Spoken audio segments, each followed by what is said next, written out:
Good morning everyone, welcome back to my channel Joyita's everyday. আজকে হচ্ছে Sunday, এখন বেশ 10টা মতন বাজে। আমি তো ওপরে চলে এসেছি আর এখন চা খাওয়া আমার হয়ে গেছে। তো আজকে হচ্ছে একটা প্ল্যানিং আছে, সেটা হচ্ছে যে আমরা তো লাস্ট দুদিন ধরে দেখছো যে আমরা বাড়িতে একাই আছি, মানে আমরা দুজনে আছি, আর কেউ নেই। তো সেই জন্যে ভাবলাম যে আজকের উইকেন্ডটা একটু কোথাও বেরোনো যাক আর কোথাও গিয়ে লাঞ্চ করব ভেবেছি। তো লাঞ্চ করব ভেবেছি, কিন্তু একটা ইন্টারেস্টিং জায়গায় করব ভেবেছি। তো সেই ব্যাপারে আগে তোমাদের সাথে শেয়ার করি। সেটা হচ্ছে মানি স্কোয়ার যাচ্ছি আজকে, আর ওখানে আছে ফ্লেম অ্যান্ড গ্রিল। তো ওখানেই যাওয়ার আমাদের প্ল্যান আছে। এবার আকাশ আমাদেরকে ধোকা দিয়ে দিচ্ছে সকাল থেকে।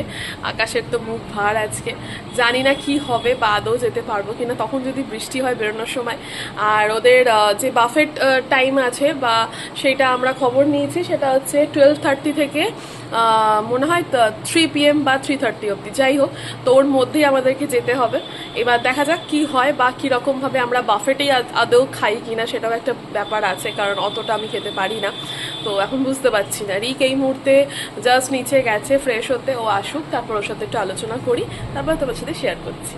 আজ তো ভেবেছি যে বাইরেই লাঞ্চ করব, কিন্তু রান্নাঘরে এসেছি তার কারণ বানাবো হচ্ছে ম্যাগি। এই যে দেখা যাচ্ছে ম্যাগি বানাবো হচ্ছে ব্রেকফাস্টে। তো সেই অ্যাকর্ডিংলি এখানে কাটাকুটি করছি। রিক নিচে গেছে, দুটো ডিম সিদ্ধ বসিয়ে দিয়েছি এদিকটাতে। এখন ম্যাগিটা চটপট বানিয়ে ব্রেকফাস্টটা কমপ্লিট করব, তারপরে অনেক কাজ আছে, সবকিছু মিটিয়ে তারপর বেরোবো। আমার ম্যাগি এখানে হচ্ছে, এদিকে ডিম সিদ্ধ হয়ে গেছে। আমি না সত্যি জানি না আমার কি বলা উচিত। মানে দেখো, বেরোবো ভেবেছি আজকে, গত দুদিন ধরে ভাবিনি, বৃষ্টিও হয়নি। আজকে বেরোবো, প্রচন্ড অন্ধকার করেছে, মানে প্রচন্ড। তোমার সাথে শেয়ার করলে বুঝতে পারবে কোন জায়গায় এটা হচ্ছে আমি জানি না, বাট আমাদের এখানে এত অন্ধকার করেছে, কি করে বেরোবো জানি না। আর এইভাবে মানে এই বৃষ্টি মাথায় করে বেরোনোর কোনো জাস্ট মানে হয় না, ভালো লাগে না। এই জন্য না, মানে রিক আর আমার সাথে বৃষ্টিটা মানে অত প্রভাবিত। আমাদের প্রথম দেখা যেদিন হয়েছিল, সেই দিনও প্রচন্ড বৃষ্টি হয়েছিল। আমাদের বিয়েতে বৃষ্টি হয়েছে, আমরা যেখানে বেরোই সেখানে সেই দিনই বৃষ্টি হবে। তো এই হচ্ছে ব্যাপার, বৃষ্টি শুভ, কিন্তু ভাই সব কিছু শূন্য শূন্য শুভ সবসময় ভাল লাগে না। তো সেই হচ্ছে ব্যাপার, ভাল লাগছে না। জাস্ট আকাশটা দেখে না মাথাটা গরম হয়ে যাচ্ছে। আলো জ্বালাতে হলো, এত অন্ধকার হয়ে গেছে। আমি একদম রেডি হয়ে গেছি, একটু লেট হয়ে গেছি আমরা দুজনেই আজকে। আর বহুদিন পর আজকে আবার এই টপটা পরেছি, জিন্স পরেছি। আর যেটা দেখানোর সেটা হচ্ছে আজকে নতুন ব্যাগ আমার জোকে। তো এটা আমি এই ফার্স্ট টাইম ইউজ করছি আজকে। প্রচুর সেরে ফেলেছি, যেমনটা মনে হচ্ছে, আমার দেখেই নিজেকে মনে হচ্ছে প্রচুর সেরে ফেলেছি। চলো বেরোনো যাক এবার। আজকে আমরা এখান থেকে যাব হচ্ছে হাওড়া ময়দান, দেন ওখান থেকে মেট্রো করে একদম সোজা Mani Square, and then Flame and Grill, যেমনটা আমাদের প্ল্যান ছিল সেরকম। বাট বৃষ্টির একটা চান্স আছে, ছাতা নিয়েই বেরিয়েছি, যে দুজনে মিলে বেরোচ্ছি। চলো এবার বেরোনো যাক।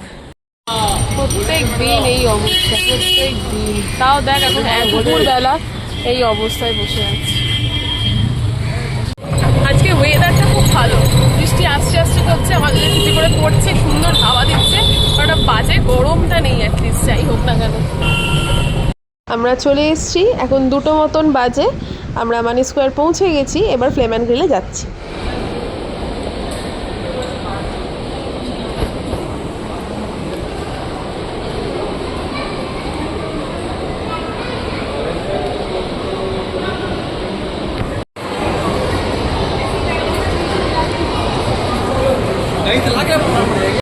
যেখানে বাফেট আছে সেখানে কিন্তু মেন অ্যাট্রাকশন এই বারবিকিউ যেটা হয় সেটা।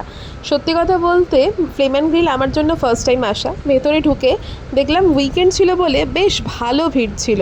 যাই হোক, আমরা জায়গা পেয়ে গেছি, আমাদের ওয়েট করতে হয়নি। আর যেমনটা বললাম, এখন 2টো মতন বাজে, হাতে অনেকটা সময় আছে আমাদের। তো এবার হয়তো আমাদের সার্ভিং করা শুরু হবে। আর ফার্স্টেই আমরা কিছু কাবাবসের দিকেই আছি মেনলি। তো এই যে রিক এখানটায় বসে আছে, এখন ওকেই জিজ্ঞেস করছিলাম যে কেমন লাগছে। ও আমাকে জিজ্ঞেস করছে, বিকজ আমার ফার্স্ট টাইম, ওর 4বার এসছে এর আগে। তো যেহেতু ও 4বার এসছে, তাই জন্য ওর কাছে ব্যাপারটা ইউজ টু। প্রথমেই আমাদের একটা এরকম বার্গার কাবাব দিয়ে গেছিলো, খুব সুন্দর খেতে। এরপর আস্তে আস্তে প্রন, চিকেন, যাবতীয় যা যা জিনিসগুলো হয় মোটামুটি সেইগুলোই রাখা হচ্ছিল। আর এবার একে একে আমরা টেস্ট করতে শুরু করব।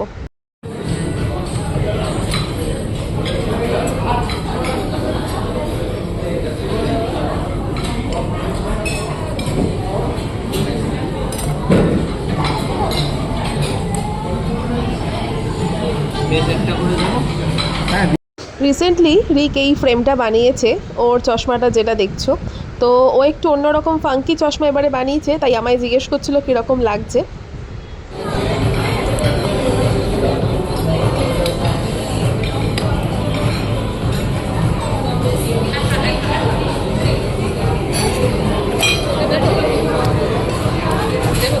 পরে নিচ্ছি।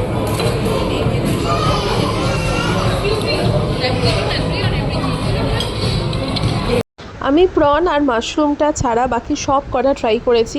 এত ভালো খেতে, আমি নিজের ওপর বিশ্বাস আমার বাড়িতে ফেলেছি যে আমি পারি খেতে। এই ব্যাপারটার সাথে অ্যাকাস্টমড হয়ে গেছি আমি, কোনো ব্যাপার নয়, ভীষণ এনজয় করেছি। আমাদের স্টার্টার খাওয়া এন্ড, এবার আমরা মেন কোর্সে আমি একটু বিরিয়ানি ট্রাই করব। আর তুই? ও তাই, দেখি আগে গিয়ে কী কী আছে আজকে। আর স্টার্টারগুলো মানে মারাত্মক ছিল, দারুণ জাস্ট। মেন কোর্সে কী কী হয় একবার চলো দেখে নিই। এখানে বিরিয়ানি ছিল, পোলাও ছিল, এর সাথে ডিমের একটা প্রিপারেশন ছিল, এই যে আন্ডা কারির টাইপের ব্যাপার। আর এর সাথে প্রনের প্রিপারেশন ছিল, তারপর লাউ চিংড়ি ছিল, Kolkata style chilli chicken, spaghetti, তারপরে এরকম প্রচুর প্রচুর অপশানস ছিল, চাটনি ছিল, আরও যা যা জিনিসপত্র হয় সবই মোটামুটি ছিল। তো বিশেষ করে ব্যাপারটা মানে এমনি প্লেন রাইস বা নান সেগুলোরও অপশান ছিল। এখানে প্রচুর রকমের স্যালাড দেখতে পাচ্ছ, সবটা মিলিয়ে অনেকগুলো অপশানস। তো আমি মেনলি বিরিয়ানিটা ট্রাই করব, আর এটা মাটন বিরিয়ানি ছিল। তো জাস্ট ট্রাইয়ের জন্য অল্প করে নিলাম, আমি আর রিক দুজনেই নিয়েছিলাম যে আগে বিরিয়ানিটা ট্রাই করি। আমি অন্য কিছুর দিকটা এখন ভাবছিই না, জাস্ট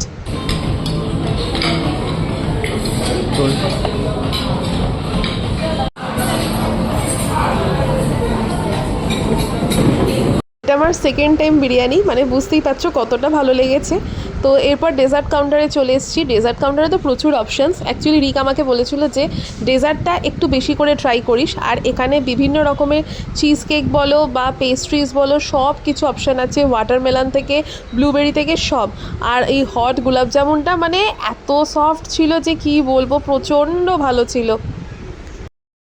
আর আমাদের ডেজার্ট তো দেখতেই পাচ্ছ, সবটা অল্প অল্প করে নিয়েছি দুজনে ট্রাই করব বলে। আমি তো মেনলি পেস্ট্রিজগুলো খাবোই। এখন আমি ট্রাই করব হচ্ছে হট গোলাপজামুন। আমি সাধারণত মিষ্টি থেকে এড়িয়েই চলি, বাট ওখানে যখন গেছি এটা মাস্ট ট্রাই। দুর্দান্ত খেতে ছিল, জাস্ট আমার এক্সপ্রেশন থেকে বুঝতেই পারছো মারাত্মক খেতে ছিল। তো পেস্ট্রি বলো বা গোলাপজামুন বলো বা ডেজার্ট বলো, সব কিছু মিলিয়ে একটা অনবদ্য ছিল। এবার আমরা last but not the least, সেটা হচ্ছে আইসক্রিম। বাট এটা গলে গেছিলো, কিন্তু গলে গিয়েও এত ইয়াম্মি। আমরা ওখানে 1.5 ঘন্টা ছিলাম। এবার 1.5 ঘন্টা ধরে খাওয়া দাওয়া করে এবার বেরোনোর পালা। আজকে একটা আমরা বিশাল লাঞ্চ করে ফেলেছি, বিশাল। রিক ভেবেছিল এক্সপেকটেশন আমার এতটা হবে না, বাট ও বুঝতে পারিনি যে ও কাকে নিয়ে এসছে। সেই জন্য যাই হোক দুটোই ঢুকেছি। 3:30টার সময় আমরা বেরোলাম, এখন নিচে যাচ্ছি। লাঞ্চ করে বেরিয়ে আমরা স্টার মার্কে এসেছি। আর স্টার মার্কে আসার একটাই কারণ হচ্ছে কিছু জিনিস কেনার কেটি আছে, সেই জন্যে। এখানে প্রথমে যে আমাদের গল্পের বই সেকশনটা আছে, মানে এখানটা খুব ভাল লাগে দেখতে। কিছু না কিনলেও যেন মনে হয় একটু ঘুরে ঘুরে দেখি।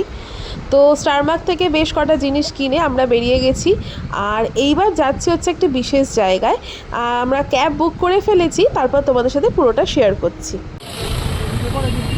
এটা দি বাইরে হচ্ছে প্রচণ্ড বৃষ্টি, আর মানি স্কোয়ারকে টাটা বলে আমরা এগিয়ে গেলাম আমাদের নেক্সট জায়গার জন্য, যেটা নিয়ে রিক ভীষণভাবে এক্সাইটেড। তো এখন বাজে হচ্ছে 4:45, আমরা এখান থেকে জাস্ট বেরোলাম আর যাচ্ছি হচ্ছে CC2, একদম CC2 এর পাশে আপসাইড ডাউন হাউস। এতদিনে অনেকেই গেছে, কিন্তু রিকের ভীষণ ইচ্ছে ছিল আর আমারও প্রচণ্ড ইচ্ছে ছিল ওটা যাওয়ার জন্য। যারা স্ট্রেঞ্জার থিংস দেখেছো তাদের তো প্রচণ্ড ভালো লাগবে। তো ফার্স্ট টাইম এক্সপিরিয়েন্স করতে যাচ্ছি আপসাইড ডাউন হাউসে। তো আমরা ক্যাব বুক করে নিয়েছি এখান থেকে। তো এবার একটুখানি পাশে, তো বৃষ্টি যেহেতু হচ্ছিল, রাস্তাঘাট প্রচণ্ড ভেজা ভেজা অবস্থা। তাছাড়া ও বললো যে বাসে এখন যেতে হবে, বাস কখন পাবো না পাবো দরকার নেই, তার থেকে সেফলি ক্যাব করে নিয়েছি। তো যাচ্ছি আপসাইড ডাউন হাউসে, চলো। আমরা তো আমাদের অন দ্য ওয়েতে আছি আপসাইড ডাউন হাউসের জন্য, ভীষণভাবে এক্সাইটেড। আর তোমাদের সাথে শেয়ার করব পরের ভ্লগে যে কি কি করেছি আমরা আপসাইড ডাউন হাউসে গিয়ে। এই ভ্লগটা আমরা এখানেই শেষ করলাম, কারণ ভ্লগটা অনেকটা বড় হয়ে যাবে নয়তো। দেখা হবে নেক্সট ভ্লগে, ভীষণ এক্সাইটিং একটা ভ্লগ আসতে চলেছে। আর এই ভ্লগটা কেমন লাগলো অবশ্যই জানিও। আর তোমরা কে কে এখন অবধি ফ্লেম অ্যান্ড গ্রিলে গিয়ে কোন কোন জিনিস ট্রাই করেছো জানি।